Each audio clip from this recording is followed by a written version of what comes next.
I'd like to start by acknowledging that the land on which we gather is traditional and unceded territory of the Coast Salish peoples, including the territories of the Musqueam, Squamish, and Tsleil-Waututh nations. My name is Kathy Larson, and I'm a certified dental assistant member of the board. There are about 6,600 certified dental assistants, or CDAs, in the province of BC. We make up about 2/3 of the College of Registrants. Not everyone may be familiar with the role of CDAs in the dental office. Certified dental assistants are essential members of the dental health team. We work towards a common goal of providing quality oral care for patients. We're formally trained, and we write a national dental assisting exam to meet the certification requirements in BC. Our duties are diverse. We assist the dentist various procedures to managing infection control. We provide direct patient care, such as polishing, fissure sealants, impressions, and taking radiographic images. Thank you for making time to join us today. In addition to those of us in the room, we have an online audience via webcast. If you're joining us online, you're welcome to submit questions during the meeting using the form that you should see on your screen. There is usually a short delay between the live event and what you see on the webcast. So if you have a question, please don't wait to submit it. You should all have a copy of the agenda and the annual report. The meeting materials were published online in advance. For those watching the webcast, there's a link to the meeting materials on the right-hand side of your screen. We are running this AGM a little differently than we did in the past. First, we've revised the agenda to make it a little less formal. We have no motions to vote on and no meeting rules of order. We'll go through the business part of the meeting first, including reports from the President, the Treasurer, and the public board member. That will be followed by questions. And then we'll move on to a discussion about the biggest event of last year, the inquiry into Cdsbc's performance by the Minister of Health, and the expert report by Mr. Harry Caton that was made public this spring. That will form the Registrar's report, led by Registrar and CEO, Dr. Chris Hacker. Chris will talk about what the college is doing to address the issues in the Caton report in response to a directive from the Minister. The bigger change to our AGM is that everyone is invited to participate at this meeting. There are 2 question periods built into the agenda to allow you, registrants, and members of the public to ask questions. This is part of our new public and registrant policy, participation policy, which kicks off today. Our President will say more about this in order to allow everyone who wishes to speak a chance to do so within the limited amount of time that we have.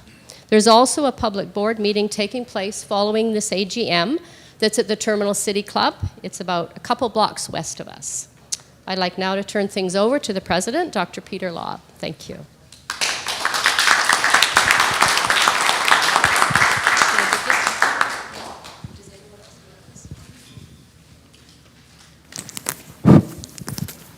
Good morning. I'm Peter Laub. I'm the college president and board chair, and my role here today is to carry out the meeting in a facilitated process. Typically, the president of the college recaps the year from the board's perspective. As the spokesperson from the board, I will not be doing that this year. We have public members, we have a certified dental assistant, and we have the registrar who will be filling in a lot of the details. And this is within the flavor of changing the format of how the college is and how it is viewed by the public and our stakeholders. So I wish to call the AGM to order. And Kathy has already indicated that we have provided time for all who wish to ask questions. Because of the limited time, I would suggest that each person who approaches the microphone or online will identify themselves and who they are and ask their question, hopefully specific to the business or the agenda. If your question is about an individual complaint or a matter of confidentiality, it will not be addressed at this meeting, but taken under advisement. I would ask that you focus your questions and your thoughts in such a way as that we can provide you a useful reflection and an answer as best we can. and that you give others the opportunity by perhaps choosing a minute or two to present your question, and for allowing us a minute or two to answer that question, and then for others to have an opportunity. And if within that question and answer frame there's time that you can ask a subsequent question, we will provide that opportunity for you.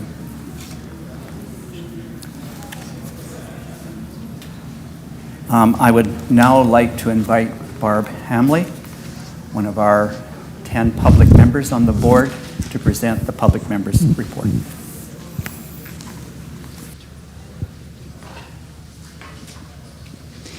Good morning, and thank you, Peter. I'm Barb Hampley, Public Board Member, and I'm here to deliver the Public Members Report.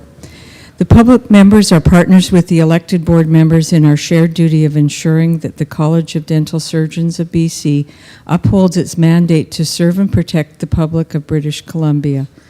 Public member involvement at the Cdsbc board goes back decades and has long been vital to the board decision-making process. It has become even more important in the face of evolving public and governmental expectations. Public members bring a diversity of educational and work experience backgrounds to the board and our committees. Among us are lawyers, accountants, health executives, nurses, educators, and more. Our varied backgrounds and expertise on topics such as the health system, governance, financial stewardship round out the board's perspective and ultimately lead to better decisions. Having our voices at the table during discussions provides a very literal representation of patients and the public. The 2018-19 was a year out of the ordinary. At the direction of the Ministry of Health, a governance and performance review of the college was undertaken by Harry Caton. 6 new public board members were added to the board by the Minister of Health, with the result that the public member participation on the board is very nearly 50%. This altered composition complements our renewed commitment to governing in the public interest with a focus on patients and patient safety. The year ahead is sure to provide new challenges as the college takes concrete steps to improve our performance.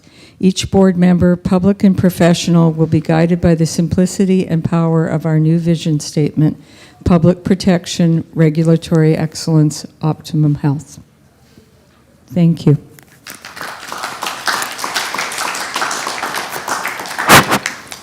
Thank you, Barb.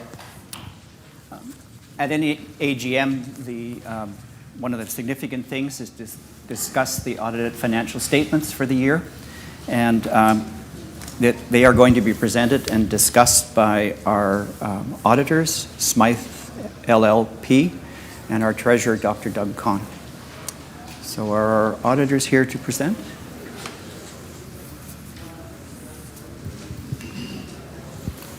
Good morning.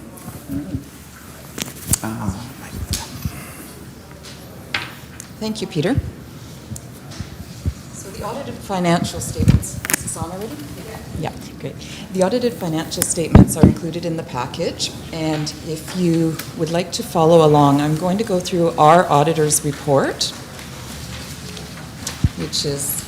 You want to talk as much into the mic as possible. Yeah. Okay, so if everyone would either follow along or I'll go through the report. It is titled Independent Auditor's Report because we are independent of the college. And the audit report has changed this year. So if you've seen audit reports in prior years, you'll notice that the reporting standard has changed and it's a much lengthier report. The idea behind the changes was to provide more information and more transparency. And one of the things that has happened as well, the opinion paragraph used to be the final paragraph in the audit report. It's now the top paragraph. So right at the top, opinion. The first paragraph talks about the various statements that are included, names those statements. And the second paragraph states then that our opinion is that the financial statements do present fairly in all material respects. The third paragraph talks about the basis for our opinion, which is that the audit is conducted in accordance with Canadian generally accepted auditing standards. And fourth paragraph, there in the middle of the page, your formatting may be different actually, talks about the responsibilities of management and those charged with governance for the financial statements, and goes on to say that management is responsible for the preparation and fair presentation of the statements in accordance with accounting standards for not-for-profit organizations, and for such internal control as management determines is necessary to enable the preparation of these statements. And it also talks about the fact that those charged with governance are charged with overseeing the financial reporting process. The next paragraph talks about the auditor's responsibilities for the audit, and that our objective is to obtain reasonable assurance about whether the statements as a whole are free from material misstatement. The latter part of the report in terms of our responsibilities sets out some specific items. One which is key is that we do obtain an understanding of internal control relevant to the audit to design our audit procedures, but we do not express an opinion on the effectiveness of internal control. And that's really a key point that we often talk about during our audits and in our post-audit meetings, because it's an area where over the years there has been uncertainty from stakeholders' perspectives as to that responsibility. And finally, we do communicate with those charged with governance. So we meet with management and we meet with the Audit and Finance Committee and the board as well. And that's the essence of our audit report. Thank you. Thank you.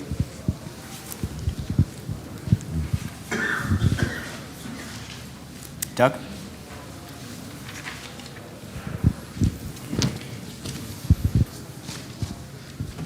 Thank you. We'll continue on with the fun part of the meeting here.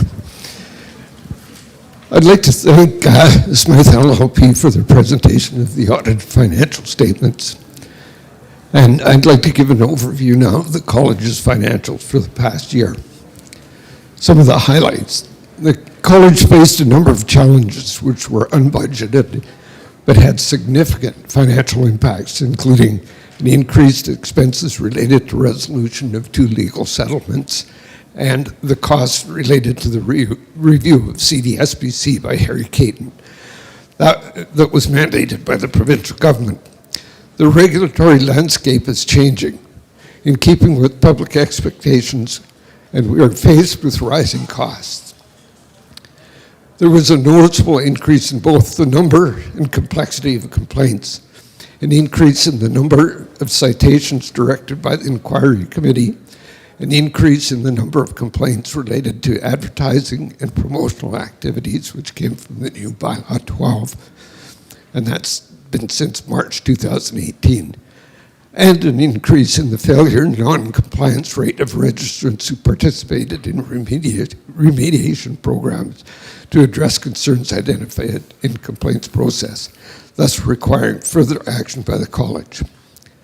All of these changes demand more financial and human resources. A deficit was therefore anticipated earlier in the year. However, I'm very pleased to report at the end of 2018-19 fiscal year that we maintained a very good financial position, and rather than a deficit, we ended up with a $129,000 surplus, and all reserve funds remain fully funded. The shift from a forecasted deficit to a surplus is primarily because of the anticipated expenses related to discipline hearings were deferred to next year. But there was also significant savings from changes to the initiatives related to the proposed quality assurance program and efficiencies related to IT and operations. As well, on the revenue side, a higher influx of new applications resulted in higher than anticipated revenue from registration, certification, and new application fees. This is in part due to an increasing number of transferring in dentists. Looking to the future, the upward trend related to complaints and discipline continues. We anticipate that the need for additional financial and human resources will continue to increase. As well, we expect that there will be expenses associated with carrying out the action plan, although at this point, the overall impact still needs to be assessed. As we move forward, the college is confident in our ability to execute our core activities as well as the board-supported action plan initiatives while maintaining a strong financial position. In closing, I'd like to thank the committee and the staff. The board remains committed to its financial stewardship role, and the college is committed to maintaining its strong financial position in the face of inevitable financial challenges and fluctuations. Our fund system, combined with our strong financial reserves, means that we remain well positioned and able to face future challenges. So, to the Audit Committee and the Finance and Audit Working Group, I thank you and appreciate all your input over the year. It's been very, very helpful, and we'll need your help and guidance, especially over the next year. And I'd also like to thank the college staff for their dedication to the management of the financial matters, specifically Dan Zhang and Karen England. They give great support to this committee, and they're greatly appreciated. I'd also like to thank Anita Wilkes and Bethany Benwakali for their assistance in preparing this information today and putting together this great program. We have really good college staff, and we really like to acknowledge them and thank them for their support. Thank you.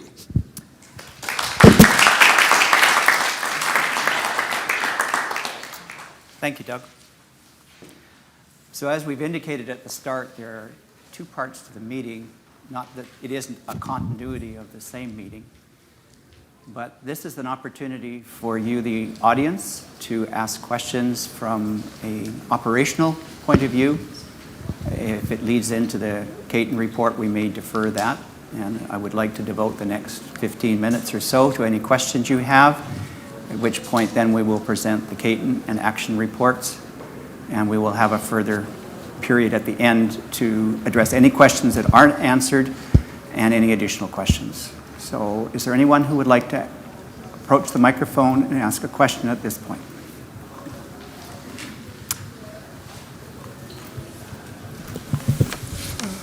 Thank you, Mr. President. My question is try to get some... Please identify yourself.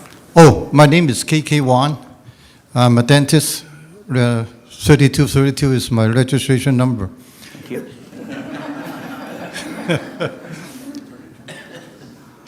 Well, I'd like to get some information about the ownership of the college place.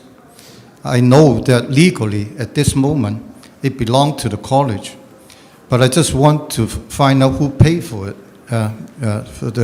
to start with. I remember in the early 80s, there was a special levy on each dentist in the province, $1,000 each, in order to help to pay for and purchase the college place building. So my understanding is, that college place was at that moment was paid for by the dentist and some money from the CDA, because that's the profession. It's not the college per se, because back in the 80s, we are 2-in-1. So it makes sense to have the 2-in-1 to own the place. But right now it's separated, and also we're talking about creating a super college in the future, which will include many other dental professions that never pay for it. So my question basically is, can we find out, at which year that special levies was levy on the professions, and how much was it? And then we can estimate the contribution of the profession in that building. And maybe with that information, I wonder whether the college would revisit that idea of giving a fair share back to the profession before all those amalgamation take place, because I think that the professions pay for that building. So the college is a public institution. So even though it's legally owning that building at this moment, but I think maybe revisit the ownership in future so that to give it back to the professional organization that really pay for it. So I think your question is who owns College Place and whether the board would consider reviewing the ownership of College Place, if I heard your questions right. Yeah. So the history over the time of you and I being involved as registrants of the College of Dental Surgeons is there was originally a building further on along West Broadway that was replaced in 1998 by College Place and a joint venture, 70% owned by the College of Dental Surgeons of BC and 30% owned by the College of Pharmacy. In 2003, the board of the day made a decision that at that point there was a $2.5 million line of credit by way of a mortgage on the debt remaining on College Place.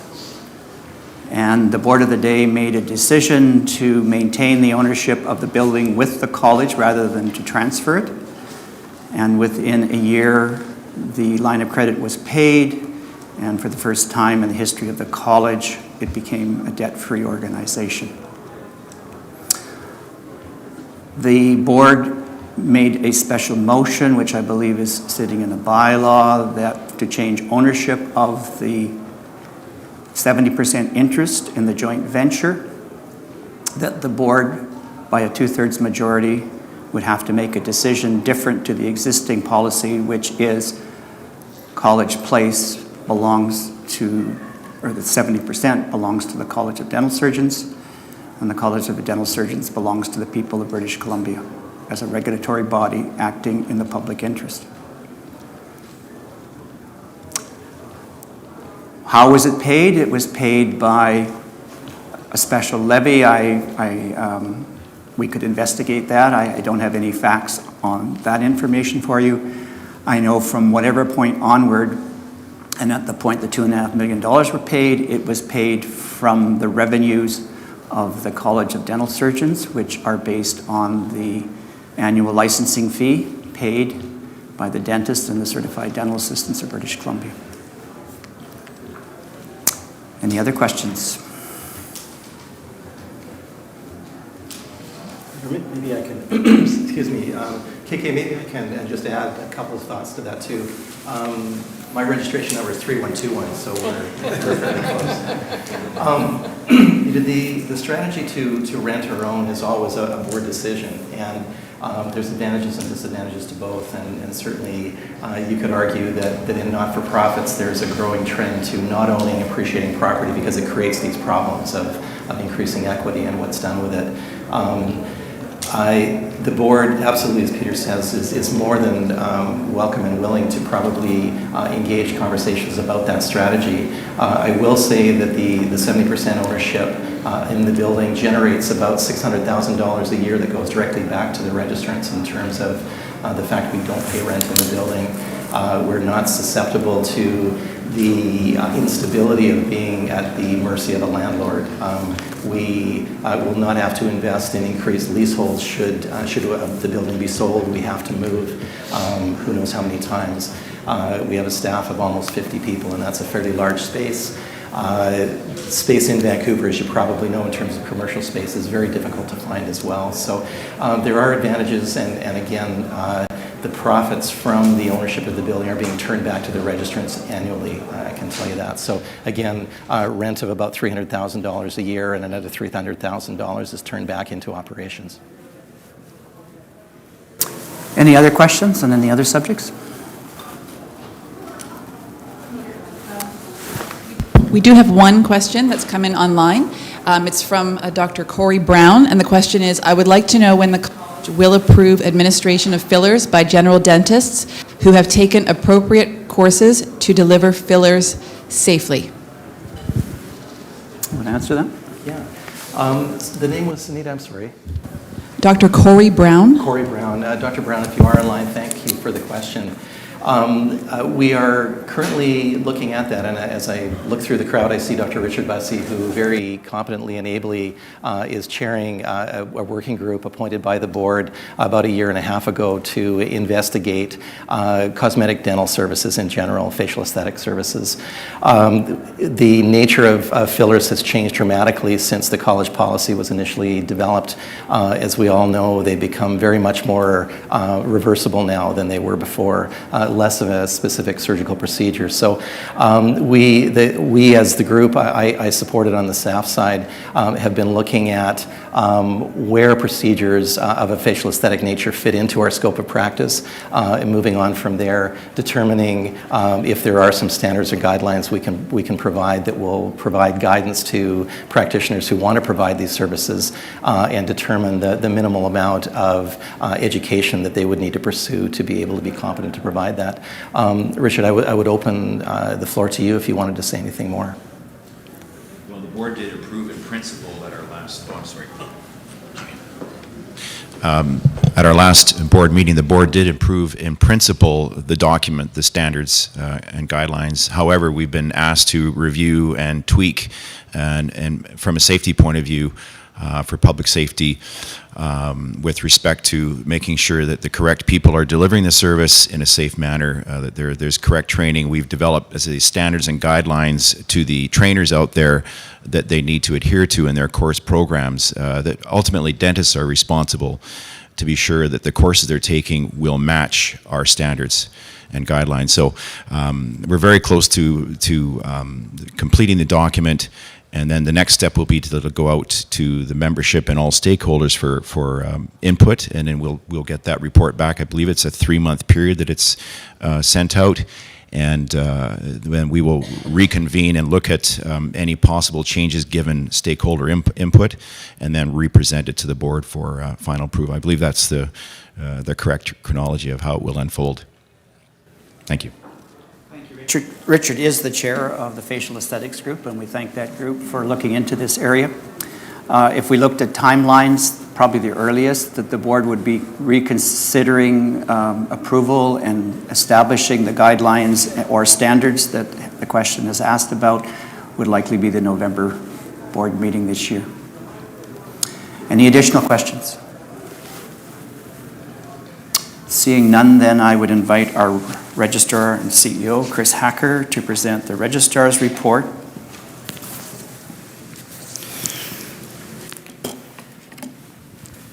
Yes, good morning, everybody. I know we're competing with some noise outside, so I'll extend my apologies to that corner of the room in case you are having trouble. And please ask for me or any of us to project or speak a little bit more if you need.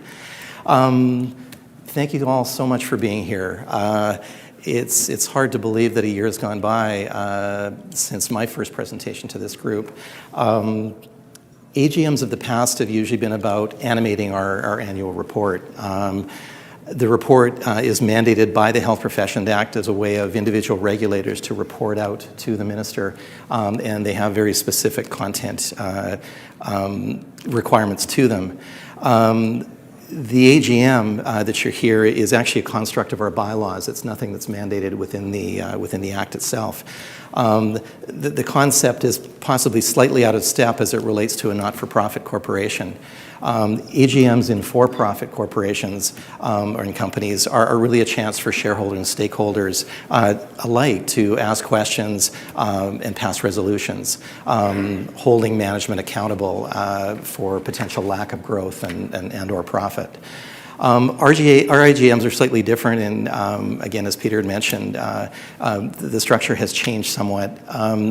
They're really about reporting out in a way that hopefully informs you as stakeholders, as registrants, as shareholders in our mandate, and allowing the opportunity for questions and discussions. In past years, the AGM has really primarily been about looking backwards, about reporting out on the financial statements generated as has happened, which are produced at the end of our fiscal year, at the end of February, and reporting on the work completed over that same time frame. As you'll have noted and has been addressed a few times, there has been some significant changes to the look and structure of this meeting. And we hope this reflects and speaks to the changes that have really swept through this organization in the wake of the Caton report, the directive from the ministry, and the action plan that has been developed in response to that directive. We hope that the seating arrangement is more conducive to conversation. You might remember the board officers and the registrar used to sit a little bit up on a dais with a big obstructive table in front of them, and just the intuition of a barrier was just something that we felt we really needed to get rid of. We've invited the public to speak and ask questions for the first time, as Kathy sort of so eloquently said earlier. We've committed to more inclusivity of our registrant base, again, as indicated hopefully by Kathy speaking, as well as our public members. And Barb, thank you for your thoughts today as well. To say that the past 12 months have been different would certainly be an understatement. When I last reported out to you in June of 2018, the ministry had just ordered a review of the college by Mr. Harry Caton. At the time, 5 new public members had been added to the board, and a 6th, as Barb mentioned, has been added since then, really following concerns at the ministry of governance issues at the college that may have been affecting the college's ability to protect the public. Increasing the numbers of board members has increased the public oversight, obviously, within the board itself as well. At that same time, board and staff had begun work on an ambitious new strategic plan that moved public safety to the head of the queue. It put more emphasis on stakeholder relationships, standard and guidance development, and improved governance. The final plan, strategic plan, with its reworked vision, mission, mandate, and value statements, as Barb had alluded to earlier, along with redefined goals and initiatives, has been lauded by government as a solid way forward. Harry was someone who was just arriving in our lives. I think Anita will recount that our first experience with Harry was a preliminary phone call from the UK to us to introduce himself. The college at the time had just implemented a new phone system, and of course we couldn't get online. And we were running up and down stairs, and we just assumed we were doomed. Here is a world-leading regulator about to introduce himself to us, and we can't even get the phone to work. However, any of you who have got to know Harry over the last year, and I'm hoping many of you had a chance to speak with him, knowing him as the kind and generous person he is, he simply moved his review forward. And with it, I think our understanding of ourselves. To quote a colleague, his biggest gift to us, I think, was in providing a mirror through his time spent with us and the report that followed, to which we could see ourselves as we were, I think, and who we could be. Fast forwarding to April of 2019 and the release of the Caton report was a difficult day, as you can well imagine, I'm sure. In Harry's pre-brief to members of the board and staff before the release of the document, we heard there was a need for improvements in performance, a need for better internal and external relationships, a need for change in attitudes and culture. But there was hope as well. We also heard of the positives. We heard the new strategic plan had the right focus, that the staff team was committed, competent, and well led by its senior management group. The board was prepared to reflect and learn and become more transparent. What followed were a series of recommendations around governance, conduct and probity, around performance of the college, around external relationships, and how the college was protecting the public. In determining performance, Harry used the lens of which he referred to as the standards of good regulation.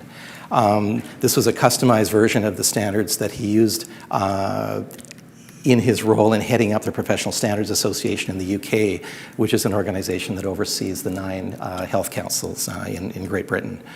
Our report card as to which standards we met and those we didn't form the centerpiece of this annual report, and I hope you'll have a chance to look at it. While meeting 17, simple arithmetic will tell you that we did not meet 11. The standards measured our performance in registration, standards and guidance, which we have often referred to as policy, complaints and discipline, and governance. Shortcomings of the standards we didn't meet don't necessarily speak to a failure of the entire standard. Standards are broad, standards are outcomes. For example, the college has a fair, transparent, and timely complaint process. You can see that there will be an awful lot of components to that standard. Sometimes in the unmet standards, Harry was very quick to say it may not be that the college is not meeting the standard, we were just not able to produce the evidence that we were. That is probably really confusing to you, but I think if you dig deeper into his report, and I would encourage any of you who have not read it to spend some time with it. It's enlightening on a number of different levels. But I think what you'll see there is Harry's narrative gets down into those different standards and discusses the issues around them. But when you look at that 17 out of 28, I think it's fair to say that those of you who have expressed concerns about the college's development of standards and guidance, those of you who have expressed concerns about the complaints process will want to go shout from the rooftops, I told you so. I told you there was problems, that the college only met 2 out of 5 standards in its standards and guidance development. I told you there were problems, that the college only met 6 out of 10 standards in the complaints process. But that's not necessarily what this report is saying. Again, there are concerns with the way the college has developed its standards and guidance documents in the past. It's always been ad hoc. It's never really relied on the assessment of risk in care. It's never really relied on horizon scanning or complaints data or ongoing review of existing documents. The development process has been spread out over too many committees, which are not always connected to internal data streams at all. However, it's not saying that the standards we do have are not well written or are not important.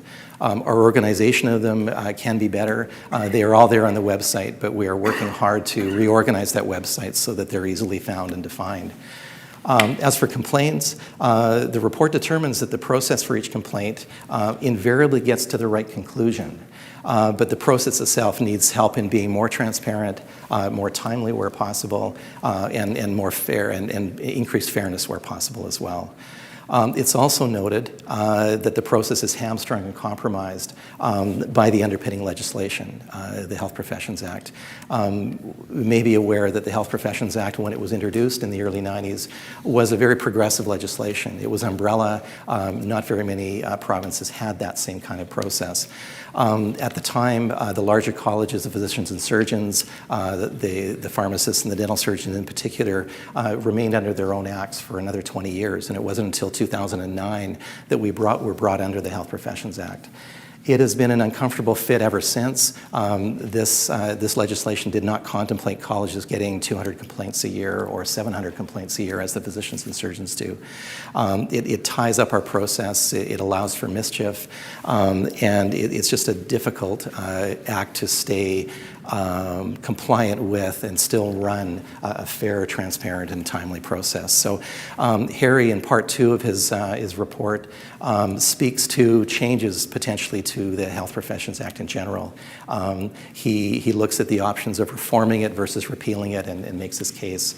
As you might know, the government is in the process now of having set up a steering committee of 3 members of the different parties, the health critics of the Greens and the Liberals, and Minister Dix, supported by Harry, will be looking at changes to the Act over the next 6 months or so.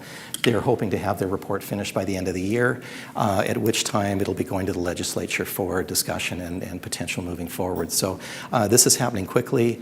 There has been an ask, and today, unfortunately, is the deadline to have submissions from other stakeholders to the committee. So I hope everyone who wanted to has had a chance to weigh in there. On that same day in April, tied into the release of Harry's report, the college received a ministerial directive accompanying that report. The order directed the college to provide a response within 30 days to the recommendations and unmet standards described in the report, and they were described as action items. And through an action plan, which encompassed all of those action items, that plan would lay out an implementation plan with a prescribed timeline to meet each action item. Once again, board and staff rolled up their sleeves. I think through a process of about those 30 days, the board met at least 5 times, one of them through a facilitated workshop. Staff worked just incessantly through the Easter long weekend, through other weekends as well, and we met the deadline. Peter and I were able to go to the ministry on May the 13th, which was a Monday, with Joyce and Anita, and presented to the ministry the action plan itself. We had assumed that we would have heard something back from government at this point. We have been in touch with ministerial representatives. They are still working on our submission. We have not heard anything in terms of whether the government has actually accepted our submission or not.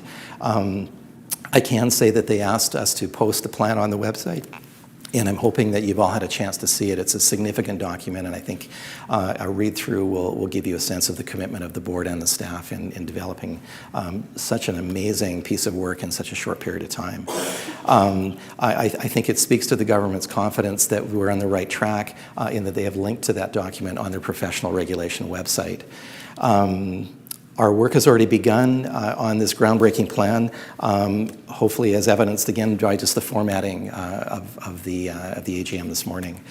The work will continue through today's board meeting with the board approving 52 separate actions, which will begin the journey towards regaining the trust and meeting the expectations of the citizens of BC. All while making our processes more transparent and clear for both our patients and our registrants alike. At the end of the day, I think this is just a story, like any other story that's ever been written. Within those stories, there are really 7 overriding archetypes that have been used from the Odyssey to Game of Thrones. They all incorporate different quantities of rises and falls. Rise, fall, rise, fall, rise, fall, and so on. I hope that this story will stand really just as a story simply of rise. And I hope as well that I'll stand here in front of you next year reporting that the action plan has been completed and that Cdsbc will stand as a model for regulators both nationally and around the world. So with that, I thank you again for your attention and happy to try to answer any questions I can.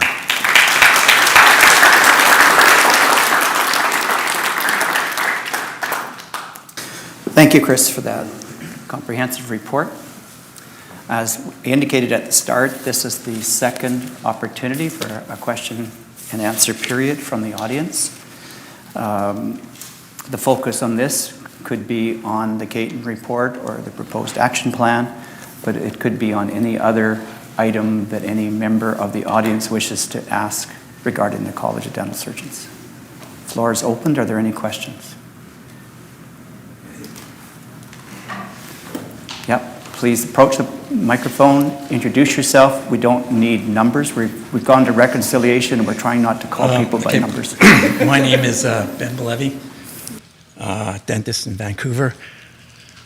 First I want to say that I want to congratulate the Toronto Raptors for winning the first NBA. And I look forward to the same excitement when the Vancouver Canucks win the Stanley Cup in my lifetime. But my question is, okay, is the current sitting officers for the board, i.e. president, vice president, and treasurer, the right people to lead the changes recommended by the Caton report? I would like to qualify my questions by first saying that I've read the Caton report in great detail. Although his writing style was courteous and polite, expected of an Englishman, it was damning on many fronts. But two general themes were a lack of understanding by the registrants of the college's fiduciary duty to the public and the lack of respect the sitting officers were giving towards the college staff. A group of professionals, which I believe are a group of professionals committed to the profession, and I got the privilege to working with them when I was board member myself. For this type of change to occur, it must be led by trusting people passionate in the cause.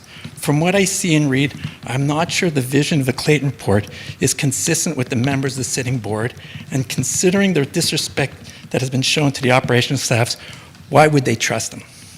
So I will repeat my question, and I guess my question would be addressed to the registrar and the public member of the boards.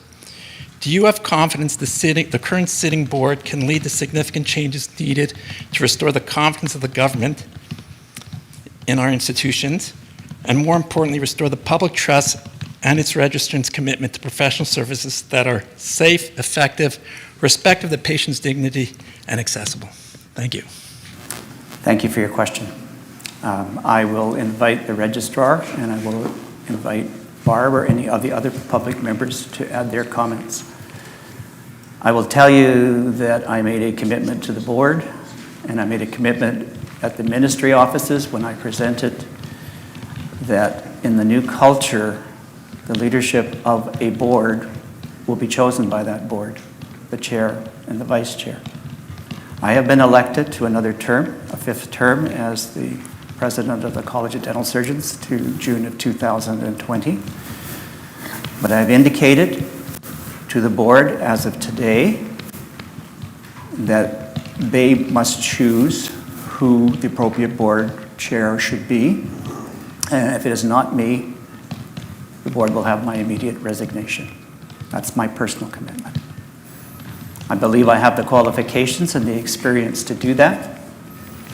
I respect that Mr. Caton has offered a point of view. I don't necessarily agree with all of his comments in regard to me personally, but this is not the forum for me to deal with my differences of opinion in terms of how Mr. Caton has characterized me. So I will ask the registrar, and then I will ask Barb to further their answer, which is, are the current board officers capable of leading this organization through the change that's necessary? Ben, thanks for the question.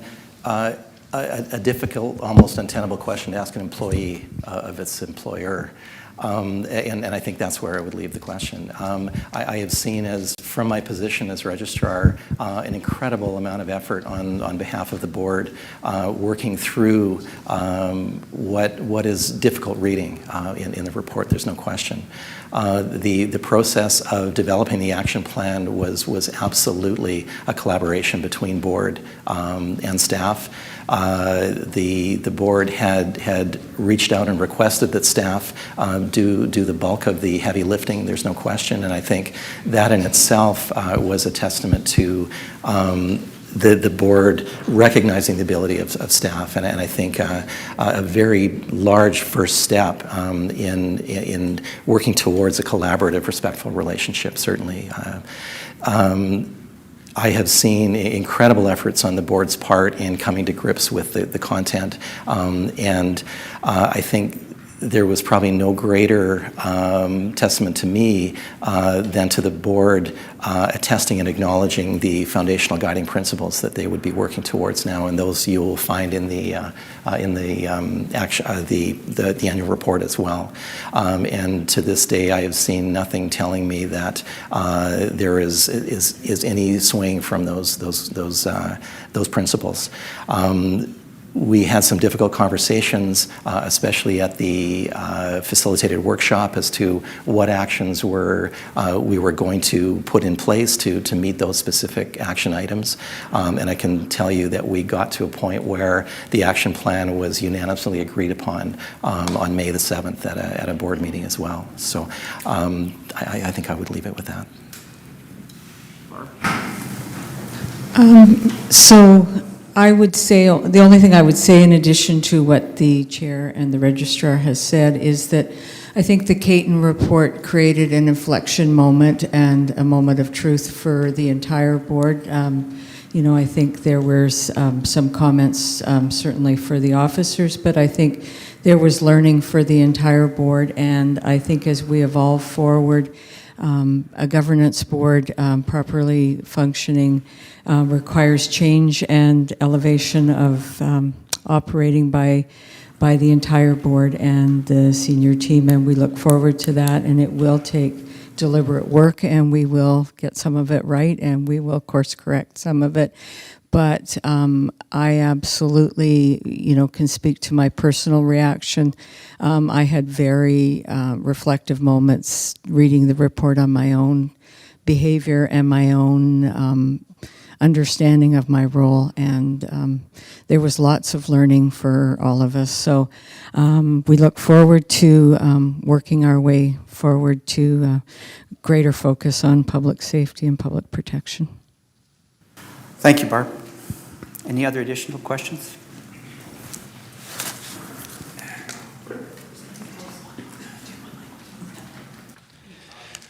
I think Arlene's ahead of you, Larry. I didn't see your hand, I'm sorry.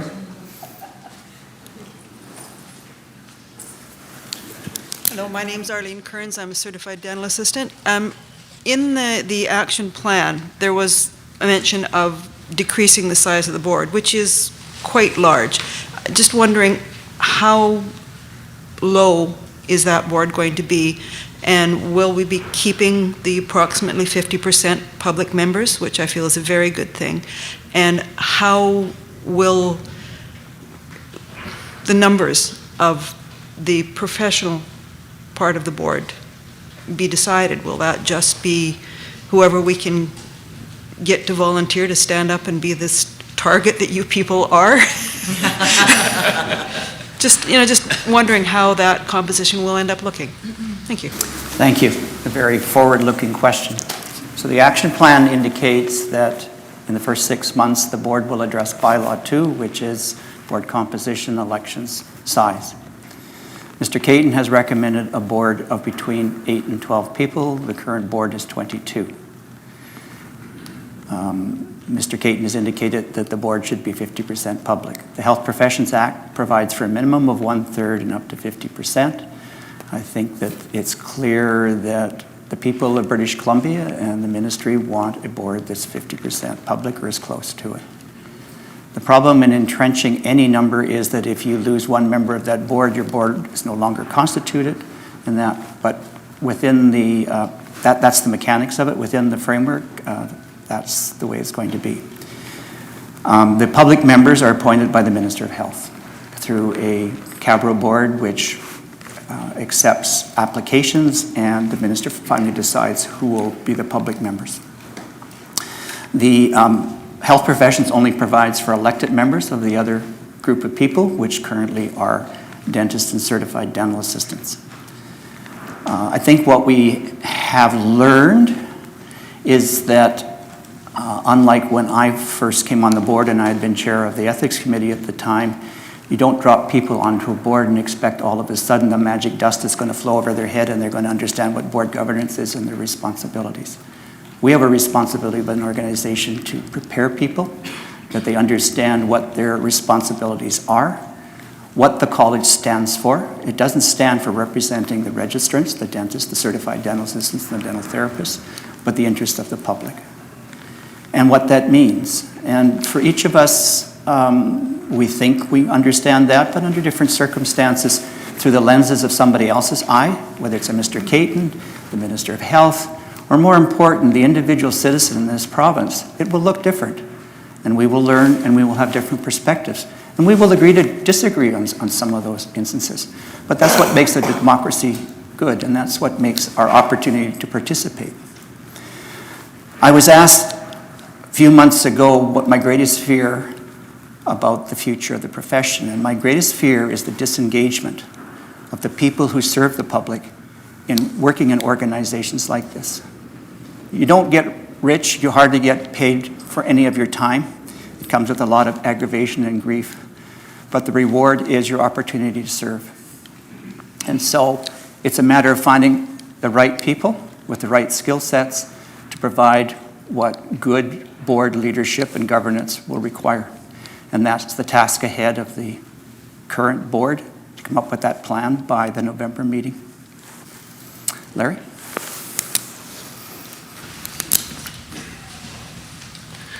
My name is Larry Cheevers. I'm a dentist for the last 52 years. So hopefully that will give me some credibility. First I want to make a comment. Peter, I couldn't think of anybody better to serve our profession. Thank you very much for your time and your effort. Last weekend I attended the Innocent Conference. It was a forensic conference here in Vancouver. It was certainly an eye-opener to me in relationship to some of the stuff I had done in the past. I have put at least 10 people away on the basis of bite mark evidence. Bite mark evidence is now considered pseudoscience. an urban myth. So it's somewhat difficult to come up and talk about my past as a forensic dentist when there are 34 people in the state of Texas whose their convictions are under revision because of bite marks. Some people have been executed and they have turned out to be innocent. So what I want to do is I want to segue into, by the way, if I can just, KK1, what we can do in relationship to the capital that we lend to the college. Okay, I'm going to make a suggestion. Maybe we can remortgage the college place and you can hand them the money back to the original shareholders in the college.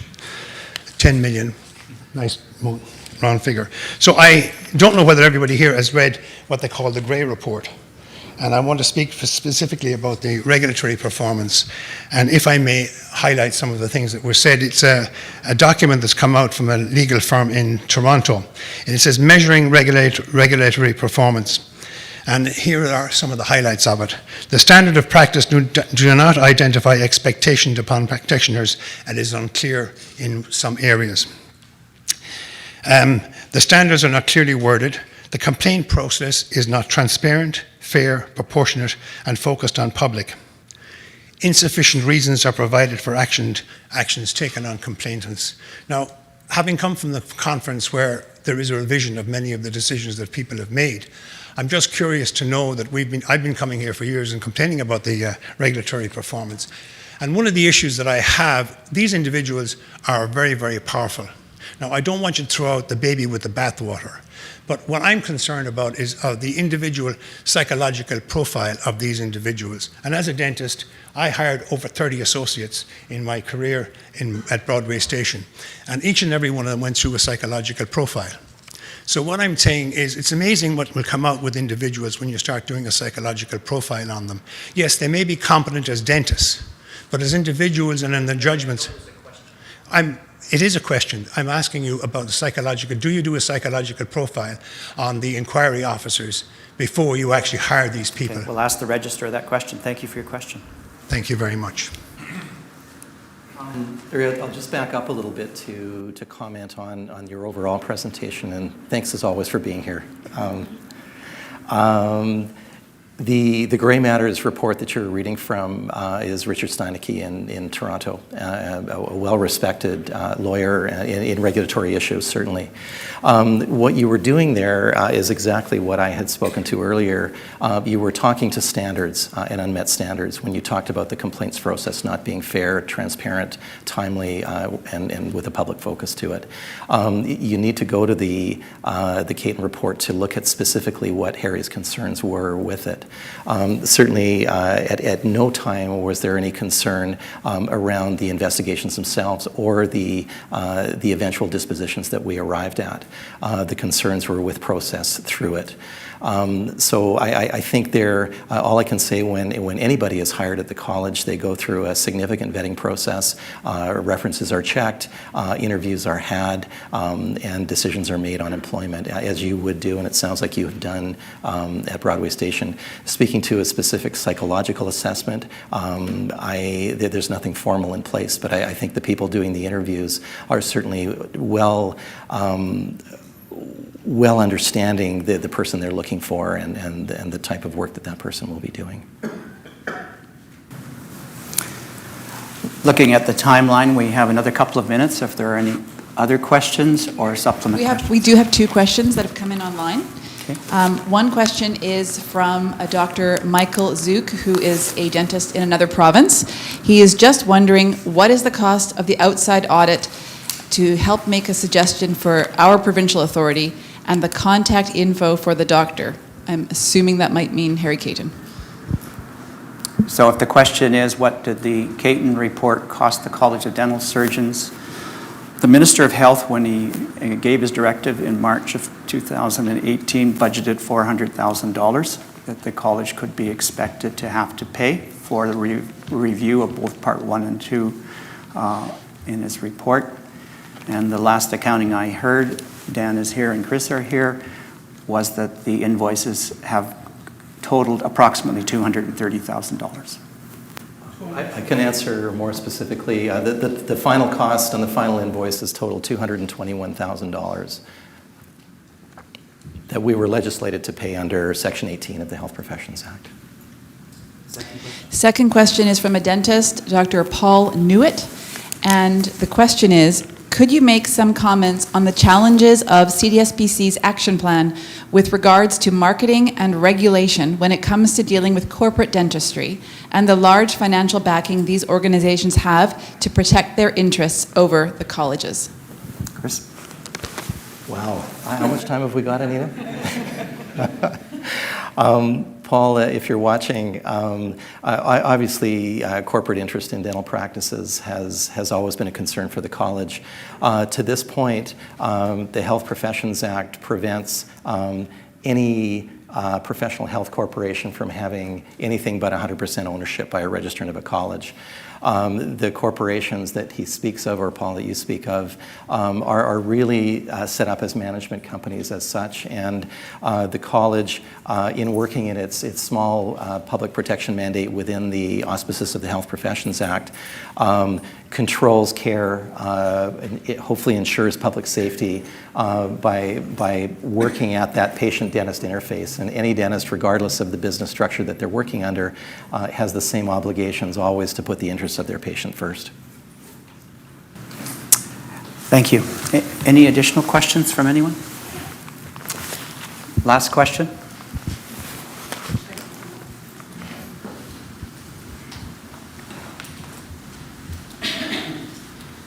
Hi, Wendy Stuke with the Globe and Mail. I'd like to thank the college for opening the meeting and allowing me to ask a question.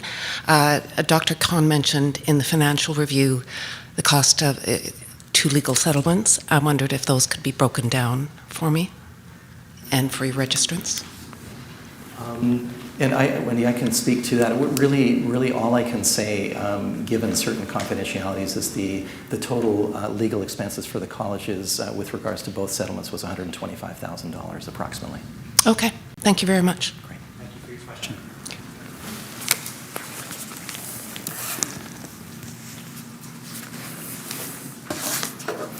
First of all, I would like to thank all of you for coming. It's very meaningful that we have this opportunity to meet with our stakeholders, members of the public, and our registrants, and a number of our fellow health professionals in having our annual general meeting. I would like to thank the participants who presented, Kathy Larson, Barb Hamley, Doug Kahn, Chris Hacker, and to Anita Wilkes and her staff for putting together a new format for the report and for the way that this meeting has been conducted. We are embarking upon a new college that belongs to the people of BC and not the registrants. And we are committed to measuring everything that we do to whatever is in the public interest to serve and protect the public of BC. And when we fail in that mandate, you need to hold us accountable, and we expect to be held accountable. And we hope that when you review us, you will feel that we have met the standards upon which the public expects and the respect that we hope that we will get from the public in providing that. Thank you again. This meeting is adjourned.